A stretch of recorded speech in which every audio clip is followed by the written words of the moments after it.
Good evening to all. आज एक नया टॉपिक लेकर के आए हैं बिहार से संबंधित। न्यू मंथन क्लासेस ऑनलाइन क्लास लेकर के आ रही है। आप मंथन ऐप्स के थ्रू बीपीएससी टीचर, बिहार दरोगा, Bihar SSC, railway, CGL, NTPC, bank की तैयारी कर सकते हैं। आप मंथन ऐप से जुड़े और लाभ उठाएं। बिहार पढ़ने से पहले बिहार का मैप की जानकारी होनी चाहिए। इसके आप देखेंगे, चौहदी देखेंगे तो बिहार के उत्तर में नेपाल है और पश्चिम में उत्तर प्रदेश है, दक्षिण में झारखंड है और पूरब में बंगाल आपका है। गंगा नदी दो भाग में बांटती है, उत्तरी गंगा का मैदान और दक्षिणी गंगा का मैदान कहलाता है आपका है। जिला जानते होंगे आप, कुल जिला आपका है 38 है। 15 नवंबर 2000 को आपको बिहार से अलग झारखंड का निर्माण हुआ। उसके बाद जो कुल भौगोलिक क्षेत्रफल आपका है बिहार का 94,163 वर्ग किलोमीटर है।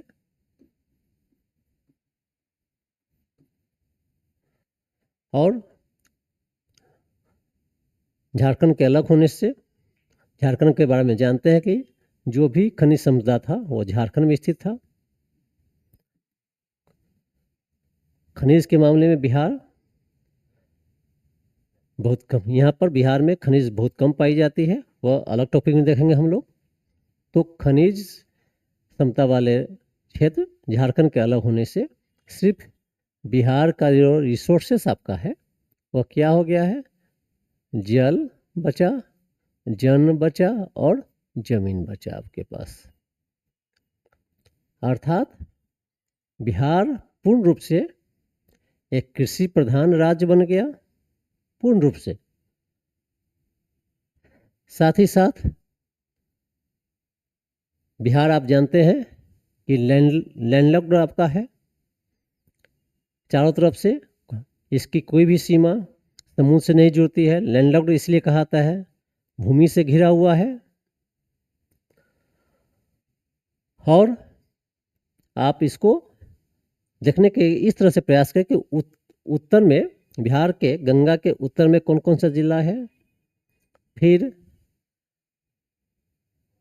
पूरब में कौन सा जिला है या उत्तर पूरब में कौन है, फिर मध्य बिहार है उसमें कौन सा जिला है, फिर दक्षिण पश्चिम में कौन सा जिला है, दक्षिण पूरब में कौन सा जिला है। इस तरह से बांटकर देखने का प्रयास करेंगे और याद रखेंगे, तभी आपको पीटी और मेंस दोनों में फायदा करेगा आपको। तो आप एक तो उत्तरी बिहार के उत्तर में जो स्थित जिला है उसको याद रखें, फिर आप याद रखें मध्य बिहार या दक्षिण में जो जिला है। तो उत्तर में आप देखते हैं तो आ जाएगा वैशाली, सारण, वैशाली, समस्तीपुर, फिर आपका खगड़िया है, सहरसा है, दरभंगा है, मधुबनी है, सीतामढ़ी, शिवहर है, मुजफ्फरपुर है। ये उत्तर के जिला है। फिर उत्तर आपका उत्तर पश्चिम का जो जिला है उसमें पश्चिमी चंपारण, पूर्वी चंपारण, गोपालगंज, सिवान, ये जिला आएंगे। इस तरह से तोड़ के इसलिए बतला रहे हैं कि आपको बहुत जगह पे इसका यूज करना है। फिर उसी तरह से जो मध्य बिहार या दक्षिण बिहार में है वह आपका पटना हो गया, जहानाबाद, अरवल, गया, नालंदा, नवादा, शेखपुरा, बेगूसराय, लखीसराय, जमुई, मुंगेर। और दक्षिण पूरब में आपका आ जाएगा भागलपुर, बांका, जमुई को भी ऐड कर सकते हैं आप। दक्षिण पश्चिम में आ जाएगा बक्सर, कैमूर, रोहतास, औरंगाबाद, भोजपुर, ये सारे ज़िले हैं। फिर उसी तरह से उत्तर पूर्व में आपका किशनगंज हो जाएगा, कटिहार हो जाएगा, पूर्णिया हो जाएगा, अररिया हो जाएगा, सुपौल हो जाएगा, मधेपुरा हो जाएगा, सहरसा, खगड़िया, अर्थात जो कोसी का रेंज आपका है, कोसी का बेल्ट है, वो उत्तर पूर्व में उसको आप काउंट कर सकते हैं। इस तरह से इसके चौहदी को देखें हम, कुल भौगोलिक क्षेत्रफल को देखें, फिर इसका रिसोर्स झारखंड के बनने के बाद क्या है उसको देखें हम लोग। फिर इसको गंगा नदी के उत्तर में कौन कौन सा है, उत्तर बिहार के रूप में, दक्षिण बिहार के रूप में, फिर उत्तर पश्चिम में कौन सा जिला आता है, दक्षिण पश्चिम में कौन सा है, फिर उत्तर पूर्व में क्या है, दक्षिण पूर्व में कौन सा जिला शामिल है, इस तरह से देखें। तो जब झारखंड का निर्माण हो गया तो बिहार की जो अर्थव्यवस्था है पूर्ण रूप से कृषि पर निर्भर आपका है, अर्थात कृषि आधारित आपका है। अर्थात बिहार की अर्थव्यवस्था का जो बैकबोन आपका है कृषि है। और आप यह जानते हैं कि लगभग 89% लोग गांव में लोग रहते हैं, इसमें से 80% लोग कृषि से जुड़े हुए हैं। कृषि का स्वरूप क्या है? इसका स्वरूप कृषि का है गहन कृषि है, गहन कृषि। दूसरा जीवन निर्वाह कृषि। यदि आपका पूछेगा या पूछा हुआ है बिहार में कृषि का स्वरूप क्या है, तो जीवन निर्वाह कृषि है। पहले समझते हैं गहन कृषि, इंटेंसिव फार्मिंग क्या है। अर्थात छोटे जोत भूमि पर जब हम अधिक से अधिक फसल उपजाते हैं उसी को हम लोग कहते हैं गहन कृषि, इंटेंसिव फार्मिंग कहा जाता है। छोटी जोत पर अधिक से अधिक फसल उत्पादन करना गहन कृषि कहलाता है, इंटेंसिव फार्मिंग कहलाता है।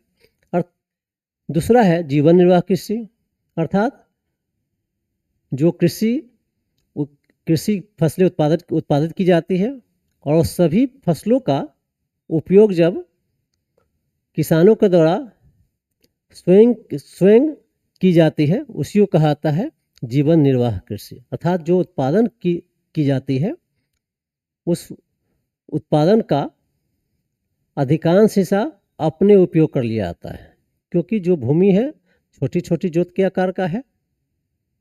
जो उत्पादन होते हैं वह सभी का उपभोग जो किसान है वह स्वयं कर लेता है, अर्थात बाजार के लिए नहीं करता है। इसीलिए इसको जीवन निर्वाह कृषि कहा जाता है। तो यदि आपसे पूछेगा कि बिहार में कृषि का स्वरूप क्या है, तो जीवन निर्वाह है। अभी बिहार में जो कुल भौगोलिक क्षेत्रफल है उसका 60% पर कृषि की जाती है और 40% जो भूमि है वह अनुपयोगी आपका है। अर्थात 2005-6 के डाटा के अनुसार 59.37% भूमि पर कृषि की जाती है और यही 1990-91 में 48.88% भूमि पर खेती की जाती थी। 2005-6 में आकर के 59.37% पर कृषि होने लगी, अर्थात लगभग 60% पर कृषि की जाती है, बाकी 40% अनुपजाऊ है। बिहार में 4 फसलें उपजाई जाती है, जबकि राष्ट्रीय स्तर पर आप देखेंगे खरीफ है, रबी है और जायद है। लेकिन बिहार में 4 फसलें की जाती है, उसका अलग अलग नाम भी है, जैसे आपका भदई है, अगहनी है, रबी है और गर्मा आपका है।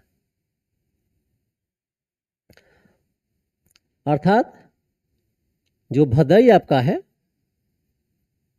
भदई फसल इंग्लिश में वो ऑटम सीजन में इसकी खेती की जाती है। भदई की महीना इसका है मई जून से लेकर के अगस्त सितंबर है, अर्थात मई जून में बोई जाती है और अगस्त सितंबर में काट ली जाती है। और इसमें जो फसलें उत्पादित की जाती है भदई धान, ज्वार, बाजरा, मकई, जूट और सब्जी की खेती की जाती है। अगला फसल है अगहनी अर्थात विंटर। अगहनी अर्थात आपका विंटर है, वर्षा ऋतु। इसी को राष्ट्रीय स्तर पर खरीफ कहा जाता है, खरीफ फसल। आप जानते हैं कि सर्वाधिक वर्षा भारत में दक्षिण पश्चिम मानसून से इसी विंटर में सीजन में होता है और पूरे राज्य में अगहनी फसल की खेती होती है और मध्य जून में बोई जाती है और नवंबर दिसंबर में ये फसलें काट ली जाती है। और इस अगहनी फसल या खरीफ फसल में कौन कौन से फसलें शामिल होती है?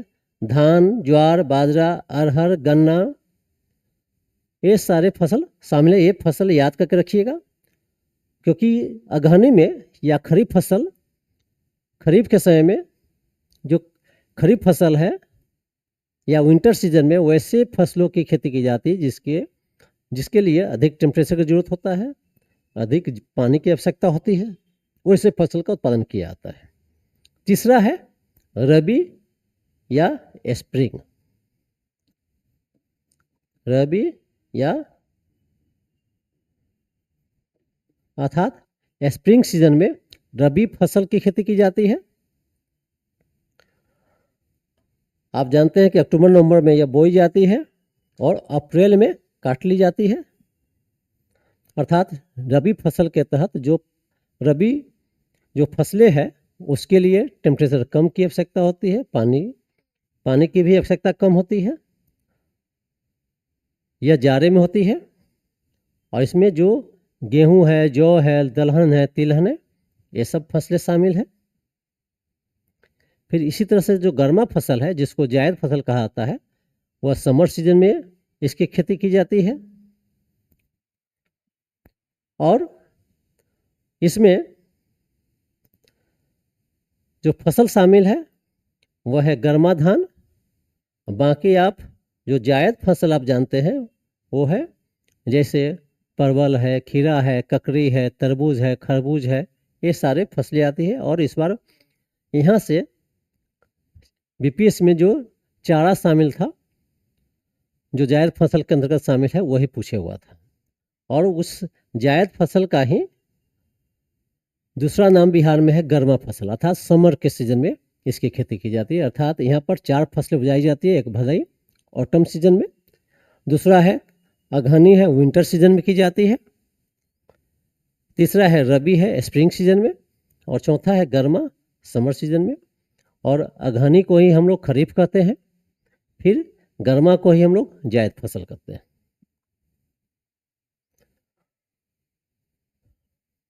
खाद्यान्न जो फसल है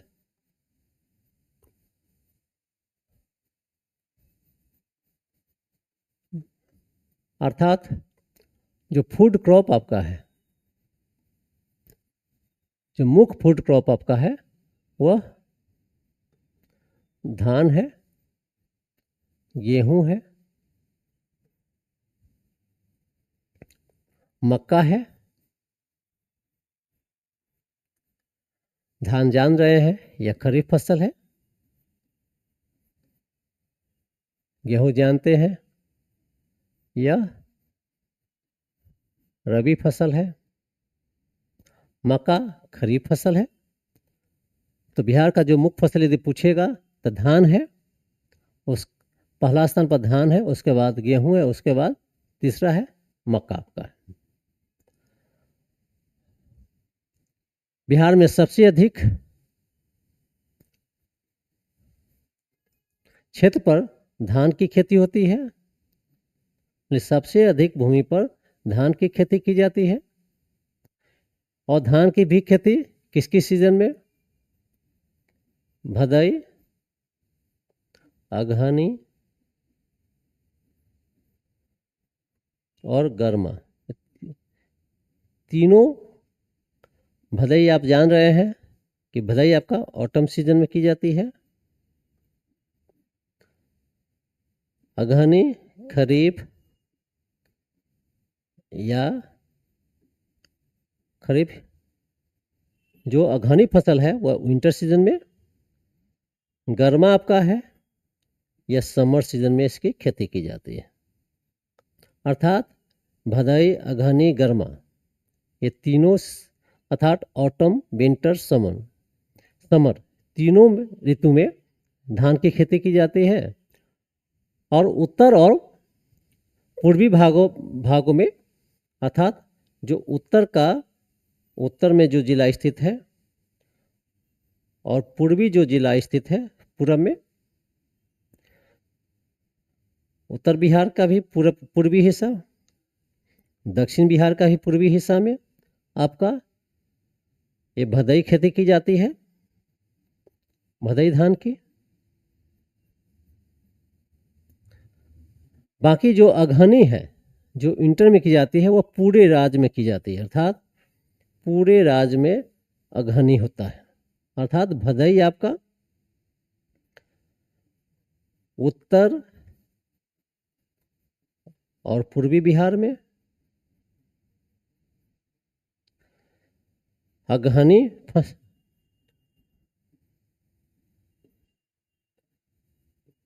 आपका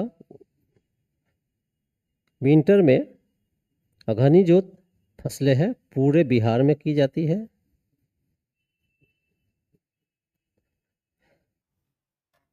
और धान का जो उत्पादन है सबसे अधिक जिला के, अभी वर्तमान में डाटा में देखिएगा तो रोहतास में सबसे अधिक होता है और इसको धान का कटोरा भी कहा जाता है। यदि क्षेत्रवार देखेंगे तो सबसे अधिक दक्षिण और पश्चिम का जो जिला है उसमें धान की खेती होती है, सबसे अधिक धान का उत्पादन होता है। अर्थात धान का जो उत्पादन होता है सबसे अधिक रोहतास में, इसको धान का कटोरा कहा जाता है। क्षेत्रवार देखेंगे तो दक्षिण और पश्चिम में, अर्थात भोजपुर है, बक्सर है, कैमूर है, रोहतास है, औरंगाबाद में सबसे अधिक धान का उत्पादन होता है। इसीलिए धान का कटोरा यदि क्षेत्र आप पूछे तो दक्षिण पश्चिम मारेंगे आप आंसर। सिर्फ जिला के तरफ पूछेगा तो रोहतास आंसर हो जाएगा। दूसरा जो मुख्य खाद्यान्न फसल है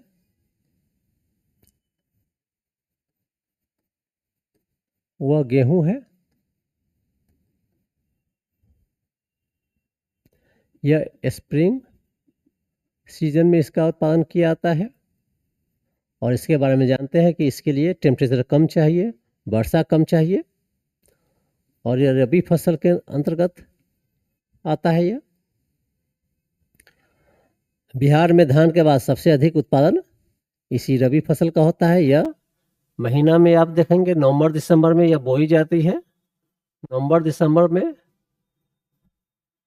बोई जाती है और अप्रैल में काट ली जाती है।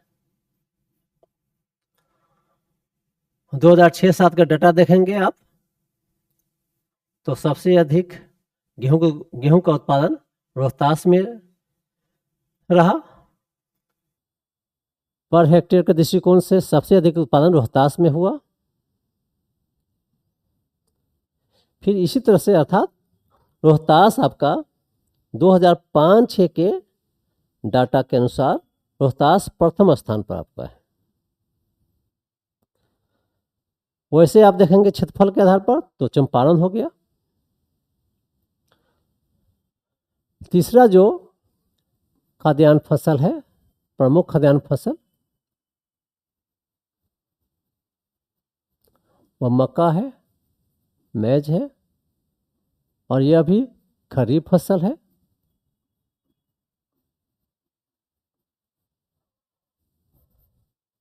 एक और भारत में यह खाद्यान्न फसल में शामिल है, बिहार में खाद्यान्न फसल में शामिल है। यह इससे बायोडीजल का भी उत्पादन किया जाता है, बायोडीजल का।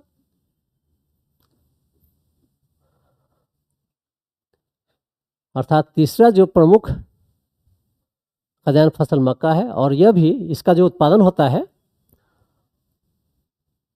भदई सीजन में भी किया जाता है, भदई में भी किया जाता है, अगहनी, रबी, गर्मा, चारों फसलों में इसको पैदा की जाती है। अर्थात भदई, अगहनी,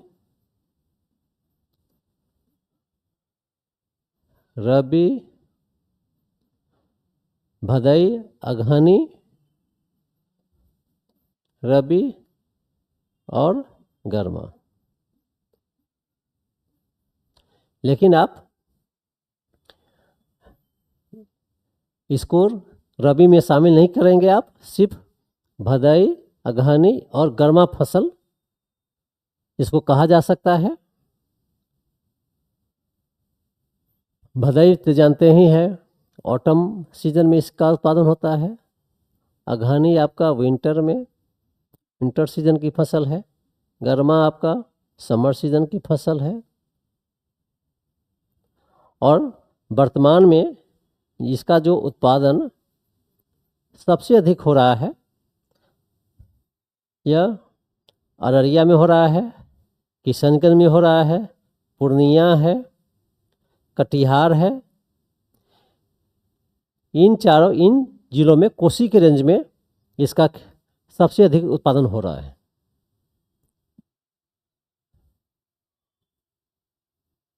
यदि आप 2006-07 का डेटा देखते हैं, मैं 2006-07 का, तो उसमें प्रथम स्थान आपका है खगड़िया का।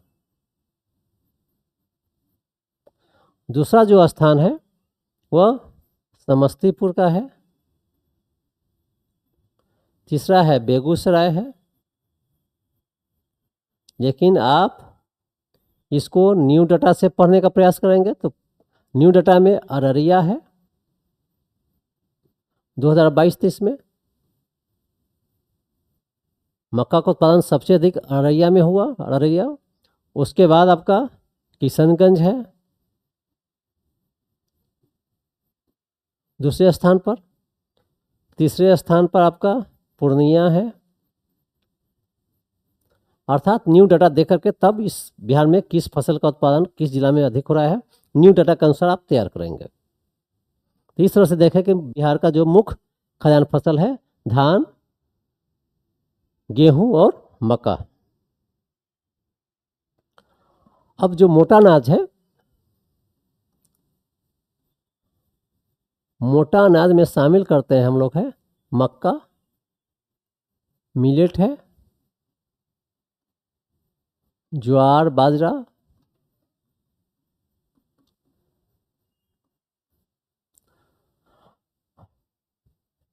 मोटा अनाज के उत्पादन में 2006-07 में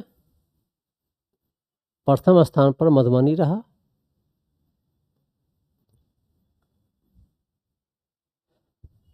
दूसरे स्थान पर किशनगंज, अर्थात मधुबनी मोटे अनाज में प्रथम स्थान पर 2006-07 का डाटा आपका है। उसके बाद किशनगंज सेकेंड स्थान पर। इसको न्यू डाटा से टैली कर लेंगे आप। अगला आपका है दलहन आपका है।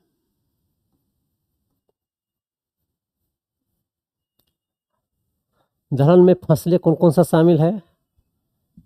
चना है, मसूर है, खेसारी है, मटर है, मूंग है, अरहर है, उड़द है, कुर्थी है। लेकिन इसमें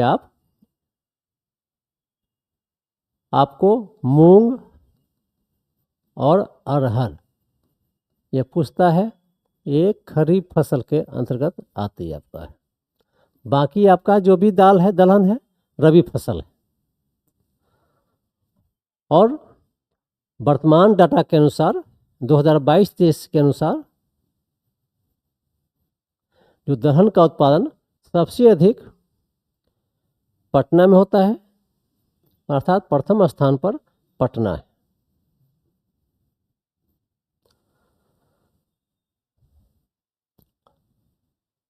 फिर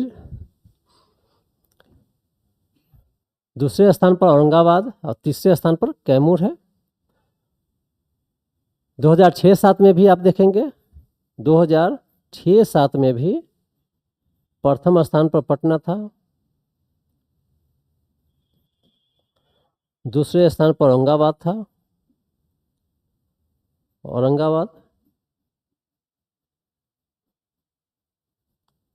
तीसरे स्थान पर कैमूर है 2006-07 के अनुसार, लेकिन 2022-23 के अनुसार प्रथम स्थान पर आज भी पटना आपका है।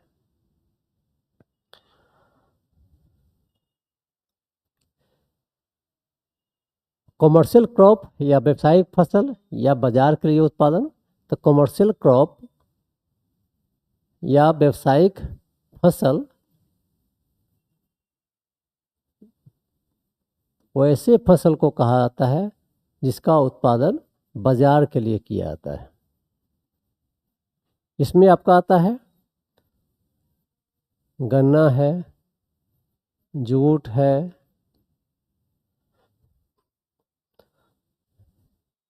और जो भी बाजार के लिए करते हैं वही आपका कमर्शियल क्रॉप है। तो गन्ना का आपका खेती सबसे अधिक आज के डेट में वेस्ट चंपारण में आपका 2022-23 के डाटा के अनुसार भी प्रथम स्थान पर वेस्ट चंपारण है, सेकेंड स्थान पर ईस्ट चंपारण अर्थात पूर्वी चंपारण, तीसरे स्थान पर गोपालगंज है। मैप में भी आप देख ले कि प्रथम स्थान पर वेस्ट चंपारण अर्थात पश्चिमी चंपारण है, दूसरे स्थान पर पूर्वी चंपारण है और गोपालगंज थर्ड स्थान पर आपका है गन्ना उत्पादन में आपका।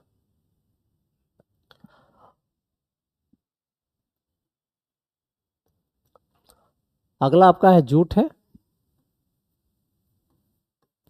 आप जानते हैं कि भारत में जूट का उत्पादन सबसे अधिक पश्चिम बंगाल में होता है और सेकेंड स्थान पर बिहार है।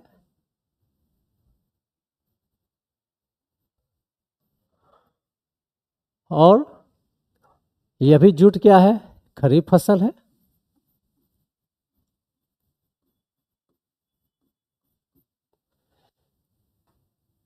बिहार में जूट का जो उत्पादन सबसे अधिक आपका होता है वह उत्तर पूर्व आपका है, उत्तर पूर्व के जिला अर्थात कोसी रेंज में आपको सबसे अधिक होता है, जैसे पूर्णिया है, कटिहार है, किशनगंज है, अररिया है, सुपौल है, मधेपुरा है। इन क्षेत्रों में आपका सबसे अधिक जूट की खेती होती है अर्थात उत्तर पूर्वी बिहार। 2022-23 के डाटा में प्रथम स्थान पर पूर्णिया है, कटिहार है सेकेंड स्थान पर, इसी तरह से अन्य जिला आपका है। तो ये याद करके रखिएगा उत्तर पूर्व में कौन सा है जिला है। जूट एक रेशेदार फसल भी आपका है। तीसरा जो क्रॉप फसल है तंबाकू है, टोबैको।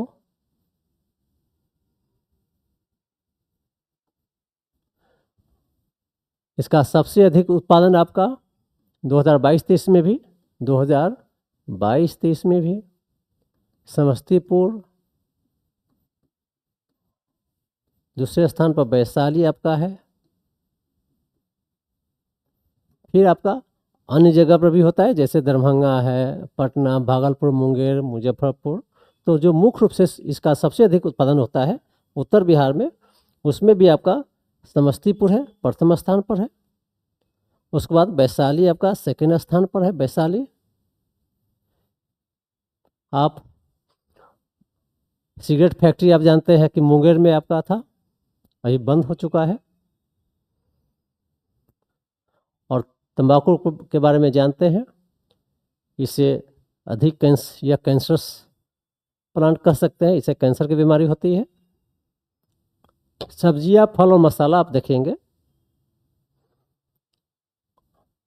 तो आलू का उत्पादन 2022-23 में भी सबसे अधिक पटना और नालंदा में हो रहा है।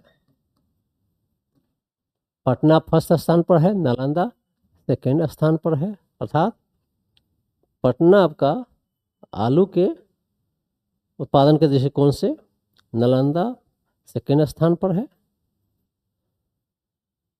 फिर आप देखेंगे लीची सबसे अधिक मुजफ्फरपुर में होता है।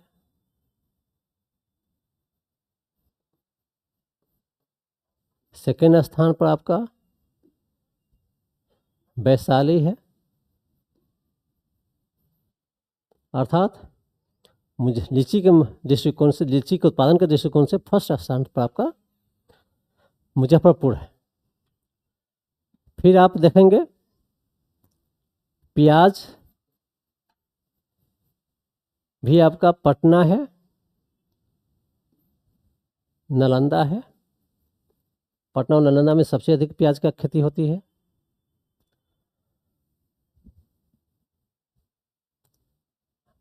मिर्चा भी आपका है। अन्य जो मसाला है उसका भी उत्पादन होता है बिहार में। केला देखिएगा, फल में केला है तो सबसे अधिक वैशाली है। वैशाली आपका है। फिर दूसरे स्थान पर आपको खगड़िया है, बेगूसराय है। खगड़िया, बेगूसराय आदि जिलों में होता है। मखाना देखिएगा, मखाना का उत्पादन सबसे अधिक मधुबनी, दूसरे स्थान दरभंगा आपका है।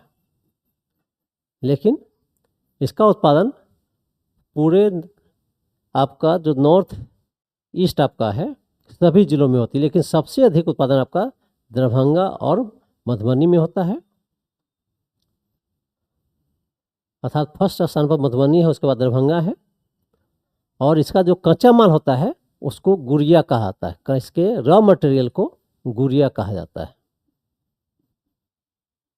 रॉ मटेरियल गुड़िया कहा जाता है। इस पेशा से सबसे अधिक जुड़ा हुआ है तो निषाद समाज आपका है। और अभी 2024-25 के बजट में आप देखे होंगे कि मखाना बोर्ड बनाया गया है और इससे इसके उत्पादन को, प्रोसेसिंग को और इसको मार्केट तक पहुंच बनाने के लिए इसको प्रोत्साहित किया जाएगा। इस मखाना बोर्ड से एक मखाना प्रोसेसिंग प्लांट भी दरभंगा में स्थापित होने जा रही है। अभी 2 दिन पहले का न्यूज़ है। और 85% जो मखाना है उसका उत्पादन बिहार में होता है।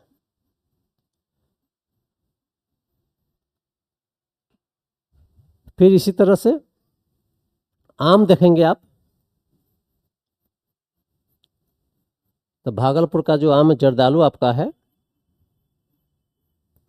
जो जर्दालू आम आपका है भागलपुर का, उसको जीआई टैग, भागलपुर में जर्दालू आम होता है,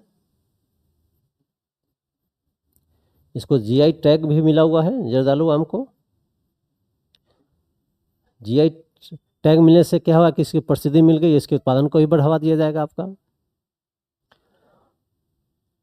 इसलिए हम लोग आम देखे, लीची देखे, केला देखे, मखाना देखे।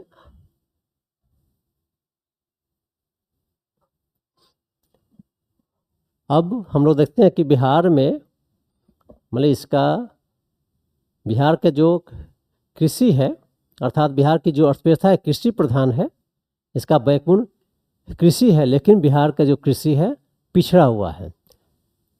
क्यों पिछड़ा हुआ है? तो पहला चीज़ है कि मिट्टी, इसका जो पहला कारण है कि मिट्टी का कटाव एवं गुणवत्ता का ह्रास।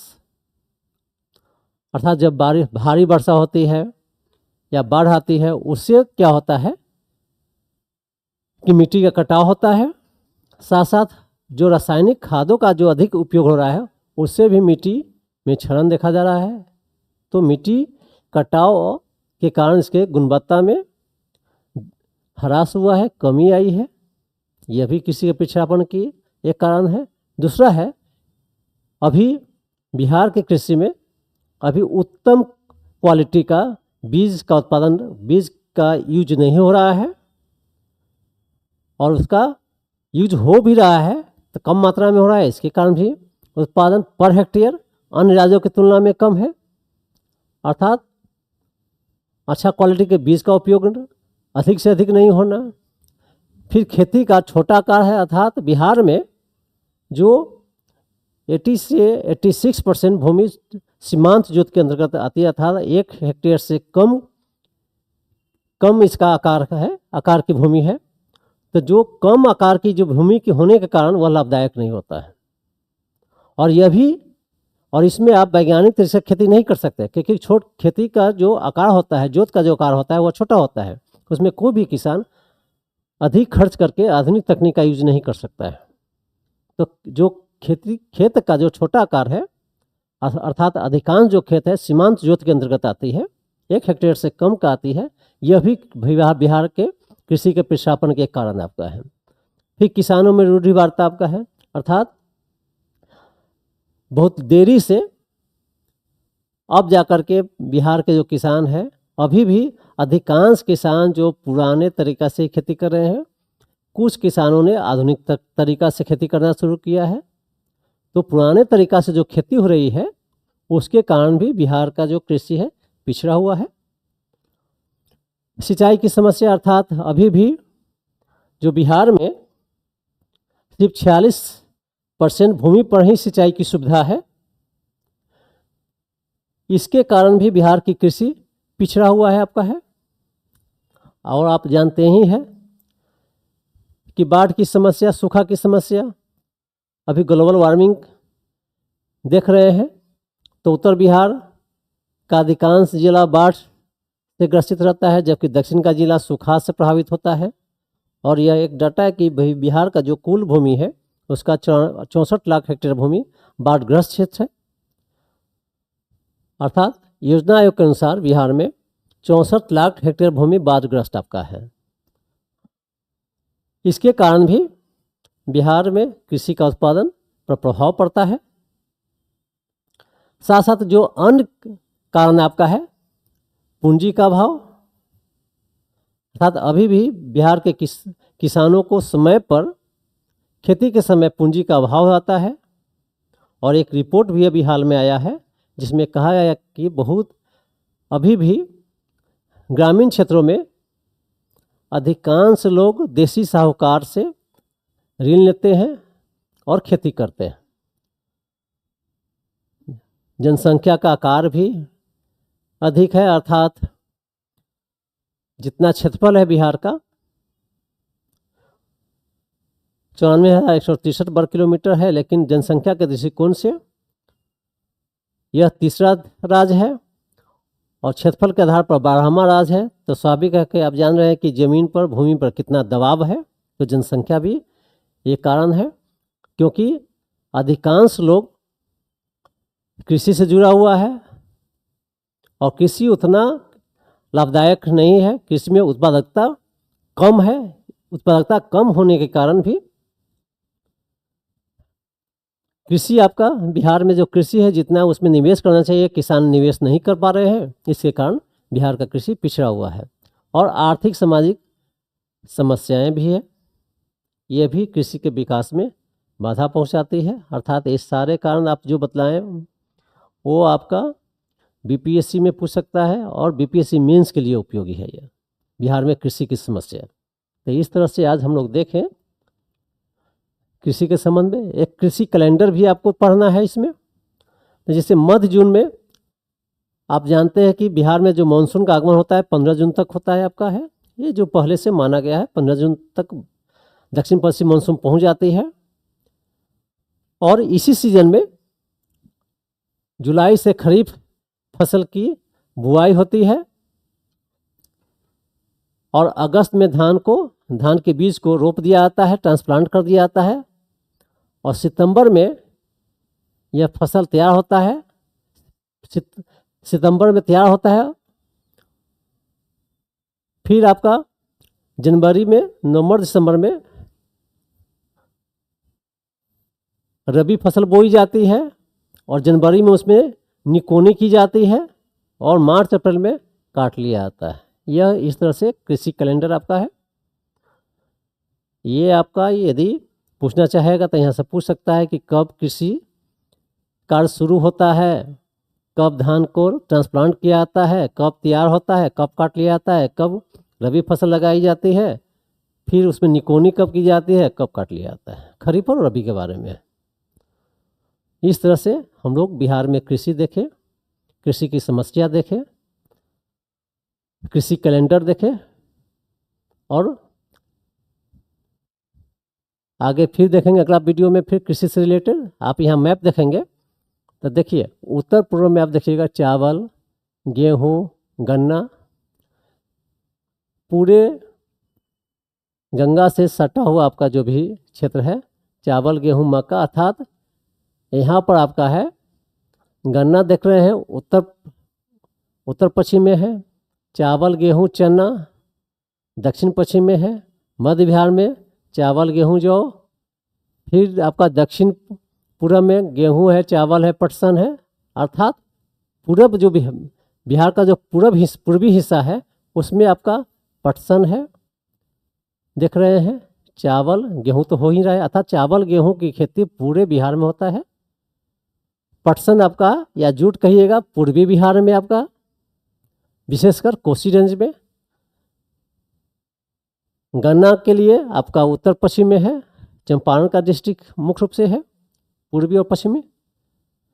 और धान का कटोरा हो गया रोहतास, और सबसे अधिक दक्षिण पश्चिम में धान का उत्पादन सबसे अधिक होता है। और इस तरह से हम लोग देखें कि कौन कौन क्षेत्र में ओवरऑल पूरे बिहार में चावल और गेहूं की खेती होती है, लेकिन सबसे अधिक कहाँ होता है, फिर पटसन है। इस तरह से अलग अलग क्षेत्रों को देखें। आप इस मैप का यूज कर सकते हैं, मैप के आधार पर इसको याद रखें। फिर मिलते हैं नया वीडियो के साथ, तब तक के लिए धन्यवाद।